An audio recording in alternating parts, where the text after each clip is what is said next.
皆さんこんにちは。今回はマラソンなんかを趣味とする人の中ですっごく有名なガーミンの新しいスマートウォッチベニュー2プラス、こちらがね2月に販売された新しいモデルになります。実は私前からスマートウォッチを愛用してまして、ガーミンさんの他のこのモデルを愛用してます。もともと私自身が可愛いなっていうものよりも、かっこいいなって思うデザインが好きなんで、どちらかというとこれ男性向けに作られてるもんなんですね。今回ねこの新しく発売されたこのベニュー2プラスなんですけど、ダイエットとか日々の健康とか、あと総合的に体を管理したい人向けにすごくね使いやすい内容にアップデートされているということで、サンプルを送っていただきました。まず簡単にこの今回のベニュー2プラスが前回までのモデルとどのぐらい機能が変わったのか、これについてご紹介したいと思います。新しいモデルではこれまでの電話とかメールの機能だけじゃなくて、ガーミン初の通話できる機能っていうのも追加されてます。スマートフォンとこのペアリングすると手首から電話を発信したりとか実際に応答したりもできます。これまでやとスマートウォッチに電話かかってきたら表示されて、名前なんかをね確認しつつ、スマホを探してスマホで通話するっていう感じだったと思うんですけど、そのままね通話オンで時計で話せるんで、それはすごい便利な機能やなと思います。あとこれはガーミンのスマートウォッチ全体に言えるんですけど、すごい便利なのが毎日充電しなくてもよくなりました。この新しいベニュー2プラスやとスマートウォッチモードで使う場合は約9日間充電しなくても持ちます。 GPS モードでも約24時間持つ上に充電時間もめちゃくちゃ短いです。もしね仮にちょっとあまりにも充電しなくていいから忘れちゃったみたいなことがあったとしても、約10分間充電したら1日持つんで、これね本当に便利やなと思います。この私、スマートウォッチが出た初期から使ってるんですけど、やっぱ毎日充電しないとダメだったんですね。それで、充電を夜忘れてしまったら、日中ずっと1日使えないみたいな感じだったんですけど、睡眠中のデータとかも最初取れなかったと思うんですけど、毎日必ず充電して寝てました。ただ今回このガーミンさんに変えてから充電時間がほんまにもうあまりしなくてもよくなったんで、睡眠中のデータも計測できるようになってました。あとこのスマートウォッチの特徴が筋トレの効果がチェックできるっていうのもめっちゃ気に入ってます。ジャイロセンサーっていうのが搭載されてまして、スクワットとかのトレーニングの運動した数とかも計測してくれたり、行ったトレーニングがどの筋肉をどれぐらい使ったのかっていうのも表示してくれるんですね。やっぱね何をどれだけやったのかっていうのがちゃんと視覚でわかるっていうのはやっぱね達成感がありますので、ほんまに運動を継続しやすいなと思います。データ自体もマラソンを愛好する人とかトライアスロンとか本格的にアスリートとして趣味でやってる人とかにもめちゃくちゃ人気のメーカーさんなんで、データのね信頼度っていうのがすごく大きいです。睡眠中のデータのトラッキングだけじゃなくて、血中にどのぐらいの酸素が取り込まれたか、そういったデータやストレス管理の計測データとかもありますので、運動とかねダイエットだけじゃなくて体の健康管理全体をちょっと気にする人にもめちゃくちゃ役に立ちます。早速ね運動しながら使ってみたいと思います。ちなみにこの前のモデルも対応してるんですけど、この Suica が使えますので、日々のねこの買い物とかにもめっちゃ便利です。あと Spotify とか Amazon Music にも対応しているので、音楽もこの時計から再生できます。つけた感じもこの有機 EL ディスプレイって言いまして、すごく綺麗で色鮮やかです。この時計自体はスマートフォンとペアリングをして使います。ペアリングするとこんな感じで機種が表示されます。これで実際に運動した計測結果とか生活の中でのトラッキングデータなんかもお伝えしていきたいと思います。始めましょう。ではヒットトレーニングを開始していきます。まずはクロスクランチから始めていきます。頭の後ろに右手を添えます。吸う息で胸を開いて、吐く息で膝と肘を近づけていきます。息を吸って胸を開いて、吐く息で肘と膝をくっつけてしっかりと腹筋を使っていきましょう。ご自身のできる範囲で全力で動いてみてください。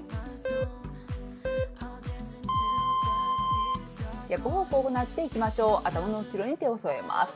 両足を広めに開いておきます。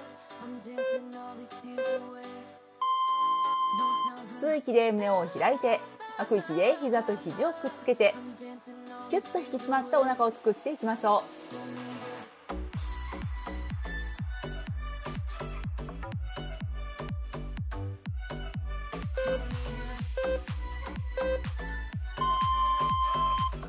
ステップバックを行っていきます。足は腰幅で立ちます。両膝を軽く曲げておきます。吸う息で胸を開いて肩甲骨を寄せて片足を後ろにステップ、吐く息で入れ替えていきます。息を吸って胸を開いて肩甲骨を寄せて、片足を後ろに引きながら吐く息で入れ替えていきましょう。肩甲骨を動かしてどんどん代謝を上げていきます。足は肩幅に開いて胸の前で両手を組みます。左右に動きながらカロリー消費を上げていきましょう。吸う息で横にステップ、上半身をツイスト、吐く息で中央に戻っていきま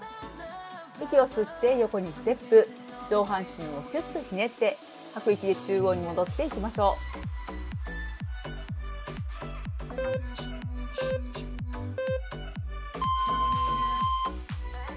足を腰幅にして両肘を曲げておきましょう。スケーターランジを行っていきます。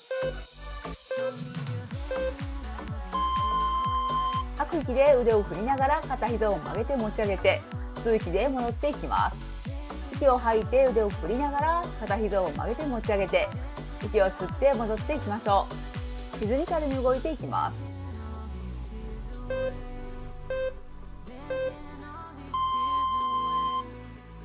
それではスクワットしながらパンチをして下半身も上半身も使っていきましょう。足は腰幅より広めで立ちます。吸う息で前にパンチしながら両膝を曲げて、吐く息で戻っていきます。息を吸いながら前にパンチ、両膝を曲げて吐く息で戻っていきましょう。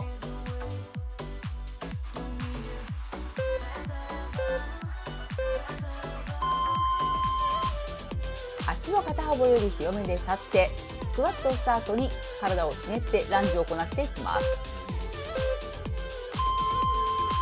息を吸って両膝を曲げて、吐く息で両膝を伸ばしながら横向きになってランジ、吸う息で戻っていきます。息を吸って両膝を曲げてスクワット、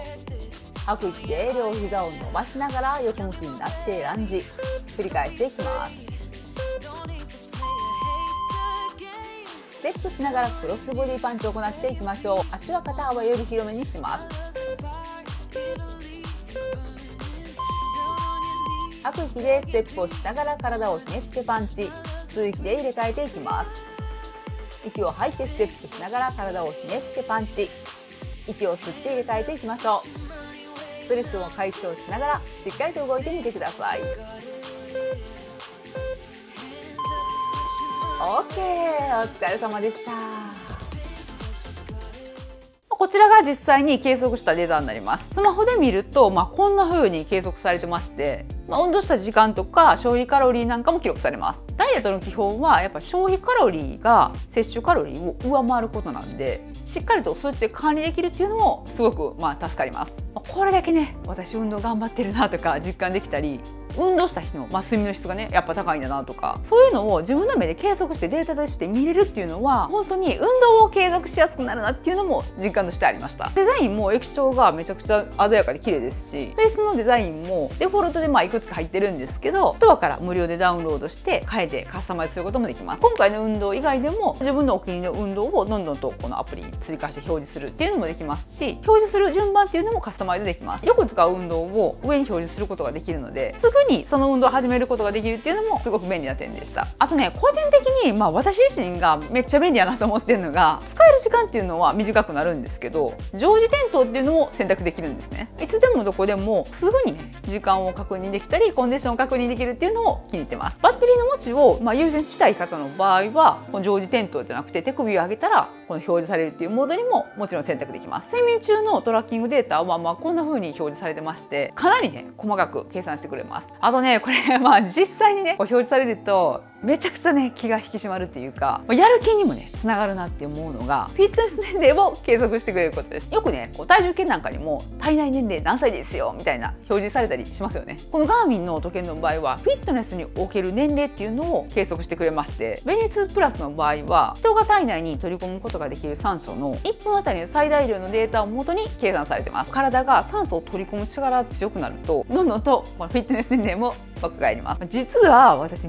有酸素めちゃくちゃ苦手でして、子供の頃からスプリンターだったんですね。もう長距離めちゃくちゃ苦手なんですよ。で残念ながらその心肺機能っていうねそんな強くないようでして、フィットネス年齢は37歳でした。実はこれね最近ねこんなの継続できるんやと思って見つけて、ちょっとねショックやったんで、これからねこのフィットネス年齢を若返らすっていうのを目標に運動を頑張りたいなと思います。他にはこんなデータも時計で見れますし、詳しくゆっくり計測できるデータを大きい画面で見たいなと思う時はスマホアプリで見れます。これまでもスマートウォッチもかなり、ね、長い期間活用してるんですけど、今回のこのベニ2プラス使ってみた感想なんですが、かなりね液晶が綺麗ですし、計測できるデータの量がすごく多いですし、一つ一つの計測できるデータの信頼度が高いなって思うのはすごく大きなポイントかなと思います。別の面ではガーミンのアプリと別会社になるんですけど、食事管理できるアプリが連携することもできまして、ガーミンで運動した結果が取り込まれると自動的にそのアプリに連動してくれるんですね。すると運動頑張った分食べれるカロリー数が増えまして、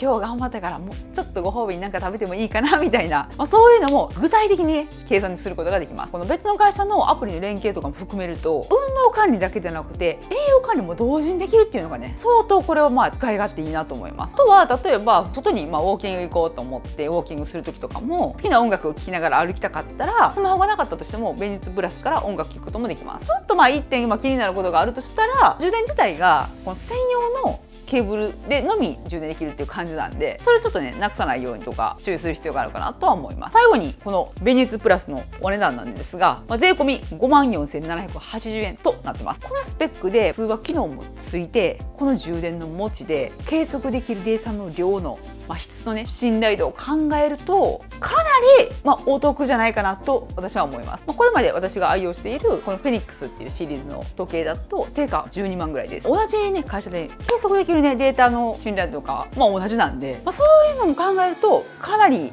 やっぱお得やなと思います。今回の時計のこの詳細は概要欄から確認できますので、ダイエットを効率的に成功させたい、同時にねやっぱね美容と健康管理もしたいなっていう方は是非チェックしてみてください。今回の動画が良かったよっていう方は高評価、チャンネル登録もよろしくお願いします。それではまた次回の動画でお会いしましょう。バイバイ。